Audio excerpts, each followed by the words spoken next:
Bonjour à tous, bienvenue sur Daily French Talk. Salut Emma, nous sommes ravis d'être avec vous aujourd'hui. Je m'appelle Emma.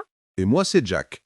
Ici, nous parlons français lentement et clairement, juste pour vous aider. N'oubliez pas de vous abonner à notre chaîne et de liker cette vidéo si elle vous plaît. Aujourd'hui, nous allons parler d'un sujet très intéressant. Les petits problèmes au travail ou à l'école. Oui, nous allons parler des défis, des petites difficultés. Alors Emma, comment ça va aujourd'hui? Ça va très bien, merci. Et toi, Jack? Très bien aussi. J'ai un peu sommeil, mais c'est bon. Qu'est-ce que tu as fait ce week-end? J'ai regardé un film et je suis allée au parc. C'était tranquille. Et toi? Moi, j'ai joué au football avec des amis. J'ai perdu, mais c'était amusant. Super. Donc, Emma, parlons des défis. Commençons par le matin. Est-ce que tu as des difficultés pour commencer ta journée de travail? Le matin, c'est toute une histoire. Mon premier défi, c'est le réveil. Je déteste ce son. Je mets le réveil à sonner 3 fois minimum. 3 fois? Moi, c'est 5 fois. Je fais snooze encore et encore. Ma mère dit que c'est très mauvais. C'est mauvais, oui, mais c'est si bon, 5 minutes de sommeil en plus. Ensuite, je dois prendre mon petit déjeuner très vite. Parfois, je n'ai pas le temps. Et toi, tu manges le matin? Non, jamais. Je bois seulement un café. Très, très fort. C'est mon carburant. Sans café, je ne parle pas. Je ne pense pas. Je suis un zombie. Elle rit. Un zombie, c'est une image drôle. Mais ce n'est pas bon pour la santé, tu sais. Je sais, je sais. C'est un mauvais défi à surmonter. Mais parlons du travail. Dans ton bureau, qu'est-ce qui est difficile? Les réunions. Surtout les réunions longues. Parfois, une réunion dure 2 heures et à la fin, nous n'avons pas de décision. C'est un peu frustrant. Je comprends.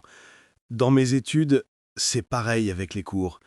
Un cours long, un professeur qui parle, et moi je regarde par la fenêtre, je pense à mes vacances.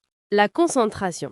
C'est un défi universel, je crois. Moi, pour ne pas perdre ma concentration, je fais des petites listes. Des listes? Qu'est-ce que tu mets dans tes listes? J'écris 1. Envoyer un email à Marc. 2. Préparer le rapport. 3. Appeler le client. Et quand j'ai fini une tâche, je fais une petite croix. C'est très satisfaisant. J'adore cette idée. Je vais essayer. Moi, ma technique, c'est de travailler 25 minutes, puis de faire une pause de 5 minutes. Ça s'appelle la technique Pomodoro. Pomodoro, comme la tomate. Pourquoi une tomate? Il rit. Oui, c'est le mot italien pour tomate. L'inventeur utilisait un minuteur en forme de tomate. Ce n'est pas important. L'important, c'est que ça marche pour moi. D'accord. Pomodoro, je note. Et est-ce que tu as des défis avec les gens, les collègues, les autres étudiants? Ah, les gens, oui, bien sûr. J'ai un ami en cours, Luc, qui demande toujours mes notes. Toujours. Jack, tu as les notes. Jack, tu as compris l'exercice? C'est gentil, mais parfois j'aimerais être seul. C'est un défi social. Il faut dire non parfois. C'est difficile, je sais. Très, très difficile. Je dis toujours oui. Et toi? Moi, j'ai une collègue, Sophie, qui est toujours négative. Elle dit toujours c'est impossible, le patron est méchant, il va pleuvoir. C'est fatigant. Oh là là, une personne négative, c'est comme un nuage gris dans le bureau. Exactement. Alors je souris et je dis des choses positives. C'est mon défi à moi, rester positive. Tu es forte, Emma. Un autre défi pour moi, c'est la technologie. Mon ordinateur est très, très lent. Il faut 10 minutes pour commencer. Pendant ce temps, je bois mon café, je regarde le mur. Elle rit. C'est un bon moment pour méditer, non? Blague à part, c'est un vrai problème. Mon défi technologique, ce sont les imprimantes. Les imprimantes ne m'aiment pas. Toujours. Pas de papier, pas d'encre, ou elles mangent le papier. Elle mange le papier. J'aime cette expression. Mon imprimante, elle, fait des bruits bizarres. Comme un monstre. Un monstre? Parlons des deadlines, les échéances. Tu connais? Les deadlines, bien sûr, c'est la date limite. Pour un projet, un devoir. J'ai toujours un peu peur des deadlines. Moi, je deviens une autre personne avant une deadline. Je travaille vite, je parle vite, je mange vite. Je n'aime pas cette version de moi. Quelle est ta solution? Commencez plus tôt. Si j'ai une semaine, je commence le premier jour. Ce n'est pas facile, mais c'est moins stressant. Sage décision. Moi, je commence le dernier jour. Ce n'est pas une bonne idée, je sais. C'est un mauvais défi. Et pour les tâches que tu n'aimes pas, moi, je n'aime pas classer les documents. C'est ennuyeux. Ennuyeux veut dire boring, n'est-ce pas? Oui, tout à fait. C'est ennuyeux. Alors, je fais cette tâche le matin, quand j'ai de l'énergie. Je mets de la musique et je danse un peu en classant. Tu danses? Je veux voir ça. Moi, les tâches ennuyeuses, je les fais avec un ami. Par exemple, pour réviser un cours ennuyeux, je vais à la bibliothèque avec Luc. Nous parlons un peu, nous travaillons un peu, c'est mieux. Le travail d'équipe encore, c'est une bonne philosophie. Est-ce que tu as des défis avec la langue, le français par exemple? Le français? Mais on parle français maintenant. Oui, mais pour toi, est-ce que c'est un défi parfois? Ah oui, parfois je cherche un mot. Par exemple, je veux dire a challenging project. Et je dis un projet difficile, pas facile. C'est un peu frustrant. Mais tu parles très bien. C'est normal de chercher ces mots. Même les Français le font. Un bon mot pour challenging est stimulant ou justement un défi. On peut dire un projet stimulant. Stimulant. J'aime ce mot. Je vais l'utiliser. Merci. De rien. Un dernier grand défi pour moi, l'équilibre entre le travail et la vie personnelle. En anglais, work-life balance. C'est quoi? C'est trouver du temps pour le travail et aussi du temps pour soi, pour les amis, la famille. Parfois, je travaille trop et je n'ai pas de temps pour moi. Je comprends. Moi, avec les études, c'est pareil. Je dois étudier, mais je veux aussi voir mes amis, faire du sport. C'est un défi d'organisation. Exactement. Alors, nous avons beaucoup de défis, petits et grands. Mais ce n'est pas grave. L'important, c'est d'en parler, de trouver des solutions et de rigoler un peu. Oui, de rigoler. Comme maintenant. Merci Emma. Merci à toi, Jack. Et merci à vous, nos amis, de pratiquer avec nous. Bon, nous avons parlé de beaucoup de défis. Et nous avons utilisé des mots et des expressions très utiles. Je pense que c'est le moment de les revoir un peu. Tu es d'accord, Jack? Absolument d'accord. C'est une bonne idée. Répéter, c'est la clé pour apprendre. Alors, quel est le premier mot? Le mot le plus important de la journée, je crois, un défi. Nous l'avons dit peut-être 100 fois. Oui, un défi. Mais qu'est-ce que ça veut dire exactement? Pour moi, un défi, c'est quelque chose de difficile. Mais ce n'est pas impossible. Ce n'est pas un problème grave. C'est une difficulté à surmonter. Exactement. Par exemple, se lever tôt est un défi. Apprendre le français est un défi. Cuisiner un bon gâteau peut être un défi si on n'a pas l'habitude. Donc, un défi n'est pas toujours négatif. Parfois, un défi est excitant. Un nouveau projet au travail peut être un défi stimulant. Tout à fait. On peut dire « ce projet est un beau défi ». C'est positif. Alors, répétons ensemble un défi. Un défi. Parfait. Le deuxième mot que j'ai noté est la concentration. Ah, la concentration. Mon grand ennemi. Emma, comment tu expliques ce mot? La concentration, c'est quand tu fixes ton attention sur une seule chose. Tu ne penses à rien d'autre. Par exemple, en ce moment, tu me regardes et tu m'écoutes. Tu as une bonne concentration. Oui, mais si je pense à un croissant au chocolat, ma concentration est partie. Elle disparaît. Elle rit. C'est vrai. Alors, pour avoir une bonne concentration, il faut un environnement calme. Pas de téléphone, pas de bruit. En français, on dit se concentrer. Verbe se concentrer. D'accord. Je dois me concentrer pour mes examens. Je dois me concentrer quand je conduis. C'est très important. Exactement. Donc le nom, la concentration, le verbe se concentrer. Très bien. Passons au troisième mot, le stress. Le stress. Tout le monde connaît ce mot, je crois. C'est un mot international. C'est vrai, mais comment l'expliquer en français simple? Le stress, c'est une sensation de tension, de nervosité. Quand tu as beaucoup de travail, quand tu es pressé, quand tu as un examen, tu te sens stressé. Oui, Physiquement, parfois, le stress donne mal à la tête ou mal au ventre. Oui, c'est ça. Et on utilise le verbe stresser. Je suis stressé. Je stresse pour mon entretien demain. Moi, je stresse toujours avant de parler en public. Mais une petite quantité de stress peut être bonne. Elle nous aide à être plus alertes. Très bonne remarque. Alors, répétons. Le nom, le stress, et le verbe, c'est stresser. Le stress, stresser. Super. Maintenant, une expression que nous avons utilisée. Avoir du mal à. J'aime cette expression. Elle est très utile.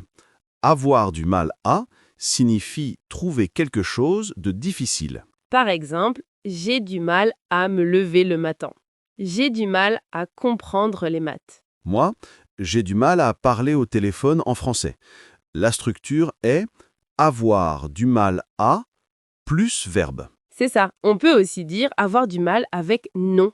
J'ai du mal avec mon ordinateur, j'ai du mal avec la grammaire. C'est une expression plus douce que dire « je ne peux pas ». C'est plus poli. J'ai du mal à montre que c'est difficile, mais que j'essaie. Exactement. Une expression très positive, en fait. Alors, répétons, avoir du mal à. Avoir du mal à. Et pour finir, un mot que tu as utilisé, Jack, un nuage gris. Ah oui, un nuage gris. Ce n'est pas seulement pour la météo, nous l'avons utilisé de manière métaphorique. Oui, une métaphore. Tu as dit qu'une personne négative est comme un nuage gris dans le bureau. Alors, un nuage gris, dans ce sens, c'est quelque chose de triste, de négatif, qui apporte de l'énergie négative. Par exemple, si je suis fatigué et que je me plains tout le temps, je suis un nuage gris pour mes amis. Oui, et ce n'est pas bon. Il faut essayer d'être un soleil, un rayon de soleil. J'aime ça, un rayon de soleil. C'est le contraire. Une personne joyeuse est un rayon de soleil. Voilà.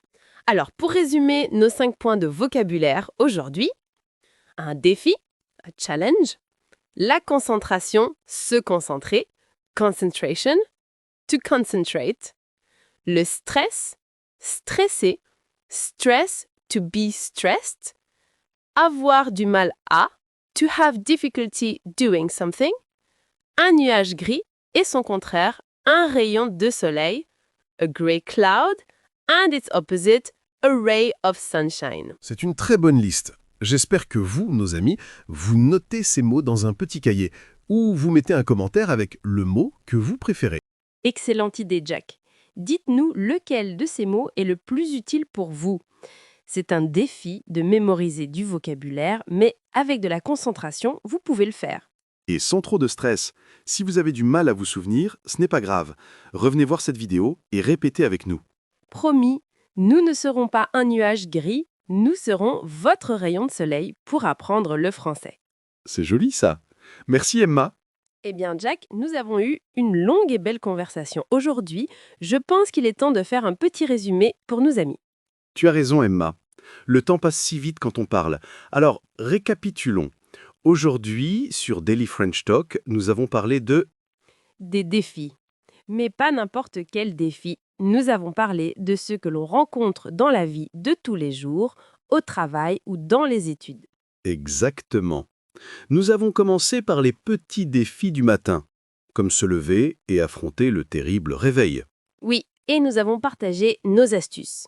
Moi, mes listes. Toi, ta technique Pomodoro. La tomate magique. Et puis, nous avons parlé des défis avec les autres, le collègue qui parle trop, l'ami qui demande toujours des notes, la personne négative qui est un nuage gris. Et nous avons essayé de trouver des solutions positives. Rester positive, dire non gentiment ou travailler en équipe. Nous n'avons pas oublié les défis techniques comme mon ordinateur très lent qui me donne le temps de méditer le matin. Elle rit. Et mes imprimantes qui mangent le papier. Nous avons aussi évoqué le stress des deadlines et l'importance de l'équilibre entre la vie professionnelle et la vie personnelle. Work-life balance, comme tu dis. C'est un grand défi pour beaucoup d'entre nous. Et enfin, nous avons revu du vocabulaire très utile. Oui, des mots comme un défi, la concentration, le stress et l'expression avoir du mal à. J'espère que cela vous sera très utile. Moi aussi. Parler de nos difficultés, c'est déjà un premier pas pour les surmonter. Et cela nous rend plus forts. Cela nous montre que nous ne sommes pas seuls. C'est une très belle conclusion, Jack. Personne n'est parfait. Tout le monde a des défis, petits ou grands. L'important, c'est d'en parler, de partager ses astuces et de ne pas abandonner. Alors, maintenant, c'est à votre tour de participer. Nous avons une question très importante pour vous aujourd'hui. Elle est en 2 parties. Oui, la question du jour est: quel est ton plus grand défi actuel au travail ou dans tes études? Et quelle est ta petite astuce pour le surmonter? Par exemple, vous pouvez écrire « Mon défi est de me concentrer. Mon astuce est de faire des pauses toutes les 25 minutes. Ou bien, mon défi est mon collègue bruyant. Mon astuce est d'écouter de la musique avec un casque. » Exactement. Nous voulons vraiment lire vos expériences et vos astuces. Nous lirons tous vos commentaires avec attention et qui sait, peut-être que votre astuce aidera une autre personne dans le monde. Ce serait magnifique. L'entraide, c'est la meilleure façon de progresser ensemble. Alors, s'il vous plaît, écrivez-nous dans la section des commentaires juste en dessous de cette vidéo. Dites-nous votre défi et votre astuce. N'oubliez pas que vous êtes une communauté d'apprenants fantastique. Chaque jour, vous faites des progrès. Soyez fiers de vous. Et si vous avez aimé cette vidéo, si vous voulez nous aider à continuer, n'oubliez pas de vous abonner à la chaîne Daily French Talk et de liker cette vidéo. C'est très important pour nous. Votre soutien nous donne beaucoup de motivation pour créer de nouvelles leçons de français pour vous. Merci infiniment d'avoir passé ce moment avec nous. Vous êtes formidables. On se retrouve très bientôt pour une nouvelle aventure en français. D'ici là, portez-vous bien et bon courage avec tous vos défis. Au revoir à tous. Au revoir à tous!